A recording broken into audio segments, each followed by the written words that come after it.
تو کل صبح غائب ہے، تیرے باپ نے تو اب تک تجھ پر فاتحہ پڑھ لی ہوگی۔ واپس جا کر کچھ نہیں ملے گا، صرف تیرے باپ کو رسوائی ملے گی، ہو سکتا ہے شرم سے خودکشی کر لے۔ ستارہ بائی کی بات پر حورم نے دل دہل کر اسے دیکھا۔ ابا کی سب بہت عزت کرتے تھے، آج اس کی ایک ست اسے کہاں لے آئی تھی، اسے مزید کچھ بولا ہی نہیں گیا۔ ستارہ بائی کے اشارے پر وہ عورت اسے دوسرے کمرے میں لائی جو پہلے سے بہتر تھا۔ یہ تیرا کمرہ ہے، جہاں نہا دھو لے، مجھے نماز پڑھنی ہے، چائے نماز دے دیں۔ اس کی بات پر اس عورت نے حیرت سے حرم کو دیکھا اور پھر قہقہہ لگا اٹھی۔ گناہ کا کام کرنے سے پہلے اللہ کا نام لے رہی ہے، پاگل ہے کیا؟ اس کے مذاق اڑانا حرم کو اچھا ہی نہیں لگا۔ لاتی ہوں، کر لے جو کرنا ہے، ویسے بھی ایک ہفتے بعد سب بھول جائے گی، اسے کہتے وہ دروازہ لاک کر کے چلی گئی، جبکہ اس کے جاتے ہی حرم بستر پر ڈھہ سی گئی۔ یہ جگہ کون سی تھی اسے نہیں پتا، آس پاس کوئی ایسا نہیں تھا جس سے وہ مدد لے سکتی۔ وہ خود کو آنے والے وقت کے لیے تیار کرنے لگی۔ وہیں دوسری طرف ستارہ بائی اپنے خاص لوگوں کے ساتھ آج کا حساب دیکھ رہی تھی۔ ملک کاشان کو تو نے کہا تھا تو لائے گا حبیب۔ ستارہ بائی کے بات پر اس نے مایوسی سے اسے دیکھا۔ بڑی ٹیڑھی چیز ہے ملک کاشان، عورتوں سے دور ہی رہتا ہے، عورتوں سے رہتا ہے، لڑکی سے نہیں۔ لڑکی وہ بھی انچھوئی، لگتا ہے نیا مال آیا ہے کوٹھے پر۔ بالکل، اب ملک کاشان کو یہاں لانے کی تگڑی آسامی اس لڑکی کو دوں کہ 10 لاکھ دے گا۔ اگر اس نے دلچسپی ظاہر نہ کی تو؟ حبیبہ نے اپنا خدشہ ظاہر کیا۔ تو کیا 2 سے 8 پر آ جائیں گے؟ اپنی بات کہہ کر وہ ہنس پڑی۔ بات کرتا ہوں میں برہان صاحب سے، جلدی کرنا۔ حبیب کے جانے سے پہلے وہ اسے دوبارہ یاد کروانا نہیں بھولی تھی۔ ملک انٹرپرائزز میں اس وقت سبھی لوگ گھر واپس جا رہے تھے۔ ان لوگوں کا آف ٹائم تھا سوائے ایک انسان کے جو اس وقت اپنے آفس میں بیٹھا فائلز پر جھکا ہوا تھا۔ اس کے چہرے کے تاثرات سنجیدہ تھے، ماتھے پر بل پڑے تھے، ہونٹوں کو گہری مونچھوں سے ڈھانپ رکھا تھا۔ اے پتھر دل حسین انسان، کیوں دماغ کو آرام نہیں دے رہا؟ روم میں داخل ہوتے برہان کی آواز پر ماتھے پر پڑے بل میں اضافہ ہوا۔ اپنی شکل لے کر دفع ہو جا ورنہ گارڈ کو بلانے میں لمحہ نہیں لگاؤں گا۔ او ہو، گارڈ کی دھمکی؟ یہ کام تو خود بھی کر سکتا ہے۔ نہیں، مجھے اپنے ہاتھ گندے کرنے کا کوئی شوق نہیں۔ اس کی بات پر برہان نے منہ بنا کر اسے دیکھا۔ 1 نمبر کا ڈیش آدمی ہے تو کاشان، بہت شکریہ اس تعریف کا، اب دفع ہو جائیے۔ اور کمینے بات سن، کوٹھے پر نئی لڑکیاں آئی ہیں، چلنا ہے؟ مجھے عورتوں میں دلچسپی نہیں۔ اس کی بات پر برہان نے گہرا سانس بھرا۔ ستارہ بائی نے اسپیشل تجھے بلایا ہے، ضرور کچھ نایاب چیز آئی ہے، جانے میں کوئی حرج نہیں ہے یار، تو جا، مجھے کام کرنے دے۔ اس وقت بات کرنے کے موڈ میں نہیں تھا۔ اوکے، جاتا ہوں، مگر ہفتے کی رات تو ساتھ چل رہا ہے۔ اسے کہتے برہان چلا گیا جبکہ ملک کاشان گہرا سانس بھر کر رہ گیا۔ وہ اس کے بچپن کا دوست تھا اور ان کے درمیان اسی طرح بات کرنا بہت عام سی بات تھی۔ وہ اپنے سرکل میں مغرور مشہور تھا، کسی کی اتنی ہمت نہیں ہوتی تھی کہ اس کے آگے تیز آواز میں بات کر سکے۔ وہ کسی سے نہیں ڈرتا تھا، اپنی مرضی کا مالک، بگڑا رئیس زادہ ملک کاشان تھا، جس کی ایک نظر کے لیے لڑکیاں مرتی تھیں مگر اس کے لیے وہ لڑکیاں کوئی حیثیت نہیں رکھتی تھیں۔ پیار، محبت، شادی جیسے جذبوں اور رشتوں سے اس کی زندگی میں کوئی جگہ نہیں تھی۔ وہ ہارٹ لیس انسان تھا جو دنیا کو اپنے قدموں میں رکھنا جانتا تھا۔ پتھر دل، وہ سوچ چکا تھا وہ ساری زندگی یوں ہی رہے گا۔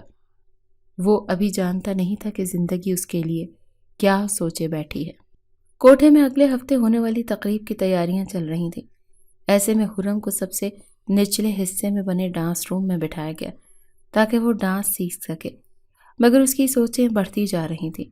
پوری رات وہ رو کر گزار رہی تھی، کسی چیز میں دلچسپی نہیں لے رہی تھی، اور یہ سب چیزیں اسے کوٹھے میں نہیں چلتی تھیں۔ مالکن اس لڑکی نے تو اپنا حلیہ بگاڑ رکھا ہے، اگر بیمار پڑ گئی تو ہفتے کو ہونے والی تقریب برباد ہو سکتی ہے۔ مونا کی بات پر ستارہ بائی کے ماتھے پر شکنوں کا جال بچھا۔ میرا ایک کام کر مونا، ذرا اس کو اس کے باپ سے تو بات کروا۔ باپ سے؟ مونا نے حیرت سے اسے دیکھا اور پھر مسکرا دی۔ ستارہ بائی کے دماغ میں کیا چل رہا تھا وہ چہرے سے پڑھ لیتی تھی، اسی لیے سر ہلاتے وہ جلدی سے اس کمرے میں آئی جہاں حورم موجود تھی۔ حورم، کچھ کھا لو بیٹا، طبیعت خراب ہو جائے گی۔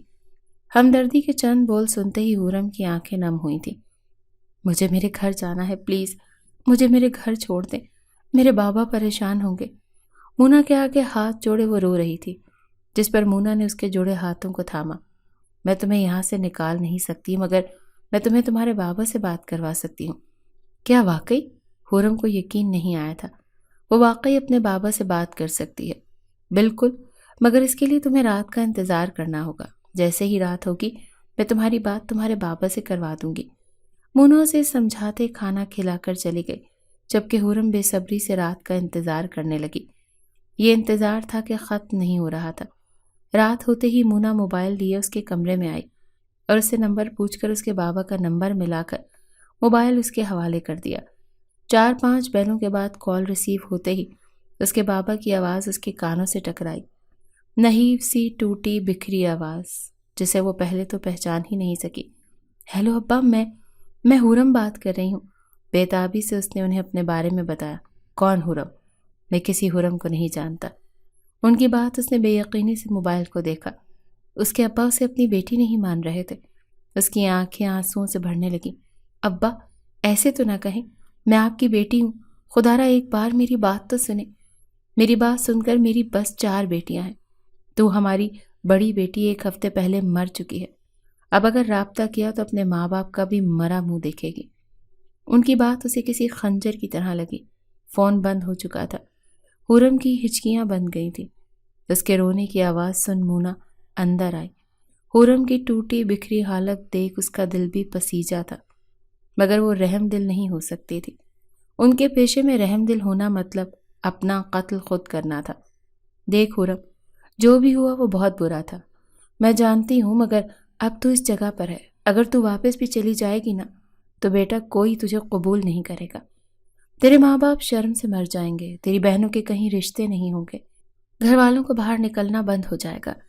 اب اس سب کے بعد بھی اگر تو جانا چاہتی ہے تو میں تیرے بھاگنے میں مدد کرتی ہوں۔ اگر تو ایسا نہیں چاہتی تو خود کو سنبھال، اس ماحول میں ڈھال خود کو۔ مونا اسے سمجھا کر چلی گئی، مگر حورم کو اب بھی یقین نہیں آ رہا تھا کہ اس کے ابا نے اسے یہ سب کہا۔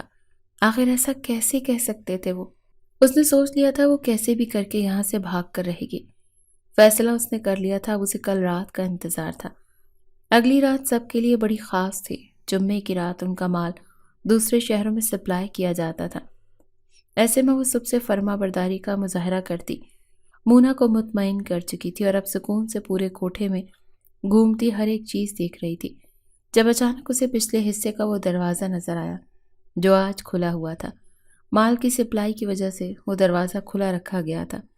ایک امید کی کرن اس کے دل میں جاگی تھی۔ وہ اپنی شال اپنے گرد اچھے سے لپیٹے آس پاس دیکھنے لگی، جہاں سب مصروف تھے، کسی کا دھیان اس پر نہیں تھا۔ ٹھہر ٹھہر کر وہ اس جگہ کے خالی ہونے کا انتظار کرنے لگی۔ شاید اس کی قسمت اچھی تھی کہ کسی کا دھیان اس کی جانب نہیں تھا۔ جگہ خالی ہوتے ہی وہ بنا کسی کی پرواہ کیے تیزی سے اس دروازے سے نکل کر بھاگ گئی تھی۔ منزل کیا تھی، راستہ کیا تھا، اسے کچھ نہیں پتا تھا۔ وہ بس بھاگ رہی تھی۔ چھوٹی چھوٹی تنگ گلیوں سے سب گزرتے، وہ بس بھاگ رہی تھی۔ اسے آزادی چاہیے تھی، اسے اپنے ماں باپ چاہیے تھے۔ بھاگ بھاگ کر پیر شل ہو گئے تھے، مگر اس نے ہمت نہیں ہاری۔ وہ جانتی تھی کہ اگر پکڑی گئی تو بہت بڑی سزا ملے گی۔ اپنے پیچھے آتے قدموں کی آواز پر اپنے پیروں کی سپیڈ تیز کرتے وہ موڑ کاٹتے ہی بری طرح گری اور پھر سنبھلی۔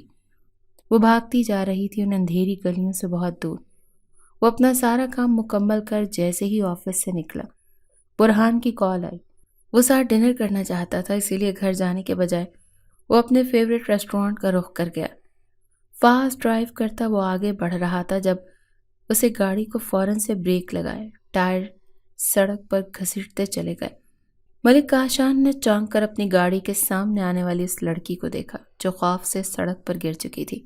ڈیم، یہ کیا حرکت ہے؟ غصے سے کھولتا وہ جیسے ہی گاڑی سے باہر آیا تو نگاہیں سیدھا اس مومی وجود پر پڑی جو زخمی حالت میں سڑک پر بیٹھی تھی۔ اے لڑکی، مرنے کے لیے تمہیں کیا میری ہی گاڑی ملی تھی؟ اٹھو اور نکلو، خدا کے لیے میری مدد کریں۔ اس سے پہلے کہ وہ جملہ مکمل کرتی، ستارہ بائی کے آدمی اس تک پہنچ چکے تھے۔ اے لڑکی، تجھے کب سے ڈھونڈ رہے ہیں؟ چورنی، چل تجھے تھانے لے کر جانا ہے۔ تھانہ لفظ پر حورم اور ملک کاشان دونوں چونکے۔ وہ اچھے سے جانتا تھا یہ علاقہ کس کا ہے اور یہاں تھانہ کسے کہا جاتا ہے، اور یہ سب تو یہاں معمول کی چیزیں تھیں۔ یہ لڑکی ستارہ بائی کی خاص لگتی ہے۔ عادت کے برخلاف حرم پر نگاہیں جمائے اس نے پوچھا تو وہ آدمی سر ہلا گیا۔ چل لڑکی۔ ملک کاشان سے اجازت لیتے وہ آگے بڑھ گئے۔ جب ملک کاشان کی نگاہوں نے دور تک اس کا پیچھا کیا، پورا کمرہ چیخوں سے گونج رہا تھا۔ حرم کی چیخیں کسی کا بھی دل دہلانے کا باعث بن سکتی تھی۔ ستارہ بائی غصے سے پاگل ہو کر اسے مارے جا رہی تھی۔ اس نے اس کی نرمی کا فائدہ اٹھایا تھا۔ وہ سزا کی حقدار تھی۔ وہ اس کے جانور کی طرح مار رہی تھی۔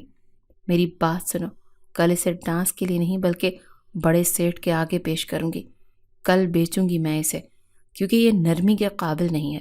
کرواؤ اعلان کہ کل ایک لڑکی بیچی جائے گی۔ ستارہ بائی کی بات پر درد سے تڑپتی حرم ان کے قدموں میں گر گئی۔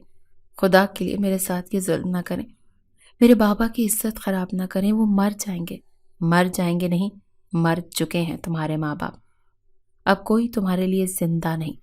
دفع ہو جاؤ اپنی شکل لے کر۔ اسے دھکا دیتی وہ کمرے سے نکلتی چلی گئی، جبکہ حرم کو اپنے چاروں اور صرف سیاہی ہی نظر آ رہی تھی۔ مولوی صاحب فجر کی نماز ادا کر کے واپس گھر آئے تو عجیب سی خاموشی تھی گھر میں۔ کبھی یہ گھر ان کی حرم کی باتوں سے گونجا کرتا تھا۔ محلے والوں نے زلیخا بھی سے حرم کا پوچھا، مگر انہیں جھوٹ بولنا پڑا۔ انہوں نے سب سے کہہ دیا کہ حرم کی تائی بیمار ہے، وہ گاؤں گئی ہے ان کے پاس۔ لیکن انہیں یہ خدشہ تھا کہ گاؤں سے کوئی آ جاتا تو وہ کیا جواب دیں گے انہیں۔ اسی سوچ میں وہ گھلے جا رہے تھے۔ وہ یہ محلہ چھوڑنے کا فیصلہ کر چکے تھے۔ ایک بیٹی کی وجہ سے وہ اپنے باقی بچوں کا مستقبل داؤ پر نہیں لگا سکتے تھے۔ زلیخا بھی ان کے ساتھ تھی کہ اب کوئی چارہ بھی نہیں تھا۔ 1 ہفتہ ہونے کو آیا تھا اور وہ واپس نہیں آئی تھی۔ ہم کل جا رہے ہیں یہاں سے زلیخا، یہ شہر چھوڑ کر جہاں کسی کا سایہ بھی نہ ہم پر پڑے۔ اگر وہ واپس آ گئی تو وہ ہمارے لیے مر گئی ہے۔ اس کا واپس آنا یا نہ آنا ہمارے لیے کوئی معنی نہیں رکھتا۔ سنگ دلی سے کہتے وہ اندر بڑھ گئے، جبکہ زلیخا بھی بے آواز رونے لگی۔ پورا کوٹھا آج روشنیوں میں نہایا ہوا تھا۔ چاروں طرف گھنگروں کی آواز، تال پر رقص کرتی لڑکیاں اور ان پر پیسے اڑاتے نواب۔ وہیں ایک کمرے میں حرم کو تیار کیا جا رہا تھا، جس کے چہرے پر حزن و ملال چھایا ہوا تھا۔ کل پوری رات اس نے پٹتے گزاری تھی اور صبح تک وہ اپنے نصیب سے سمجھوتا کر چکی تھی۔ کچھ ہی دیر میں اس شہر کے امیر ترین لوگوں کے سامنے اسے پیش کیا جانا تھا، جہاں اس کی بولی لگائی جانی تھی، اور پھر اسے کسی ایک کے ساتھ یہاں سے بھیج دیا جانے والا تھا، ذلت بھری زندگی گزارنے کے لیے۔ نہ جانے ایسی کون سی غلطی اس سے ہوئی تھی جو اسے اتنی بڑی سزا دی جا رہی تھی۔ یہ بات اس کے ذہن میں چپک کر بیٹھ چکی تھی۔ کچھ ہی دیر میں باہر اس کا بلاوا آنے لگا۔ دیکھ لڑکی، اب اگر کوئی تماشا کیا نا تو تیرے باپ کی لاش تیرے قدموں میں لا کر پھینک دی جائے گی۔ ستارہ بھائی کی دھمکی پر اس نے تڑپ کر اسے دیکھا۔ آپ جو بولو گی میں کروں گی، بس میرے ابا کو کچھ نہ کرنا۔ وہ ان کے آگے ہاتھ جوڑے گڑ گڑائی۔ ستارہ بائی کے چہرے پر فاتحانہ چمک ابھری۔ یہ ہوئی نا اچھی لڑکیوں والی بات، چل اب آجا باہر اور چہرے پر مسکراہٹ رکھنا۔ اس کے گال تھپاتے وہ آگے بڑھ گئیں، جبکہ مرے قدموں سے حرم ان کے پیچھے بڑھ گئی تھی۔ سیاہ گاڑی رکتے ہی گاڑی سے برہان کے ساتھ وہ بھی اترا۔ سیاہ لباس میں کاندھے پر کریمی رنگ کی شال ڈالے وہ شہزادے کی آن بان والا مغرورانہ چال چلتا اندر داخل ہوا تو کئی نگاہیں اسے دیکھ کر پلٹنا بھول گئی تھی۔ ستارہ بائی تو اس کے آگے بچھی جا رہی تھی۔ کچھ بات کرنی ہے تم سے۔ اس کی بھاری گھمبیر آواز پر ستارہ نے برہان کو دیکھا، جو لا علمی کا اظہار کرتا کاندھے اچکا گیا۔ ستارہ بائی پریشان سی اس کے ساتھ اندر آئی۔ حکم کریں ملک صاحب، جس لڑکی کی بولی لگائی ہے اسے باقی مردوں کے سامنے بھیجنے کی ضرورت نہیں۔ ملک کاشان کی بات پر ستارہ بائی بری طرح چونکی۔ کیا مطلب ملک صاحب؟ میں اس لڑکی کو خریدنا چاہتا ہوں، منہ مانگے دام دوں گا۔ اس کی بات پر ستارہ بائی کی آنکھیں چمکی تھیں۔ وہ یہاں بس 1 یا 2 رقص دیکھنے آیا تھا۔ عورتوں میں کبھی اس کی دلچسپی نہیں رہی تھی۔ آج وہ خود ایک لڑکی کو خریدنے کی بات کر رہا تھا۔ ستارہ بائی جتنا حیران ہوتی کم تھا۔ ملک صاحب، آپ کب سے؟ میں یہاں بکواس سننے کے موڈ میں نہیں ہوں۔ ستارہ، اپنے کام سے کام رکھو اور اس لڑکی کو میرے حوالے کرو۔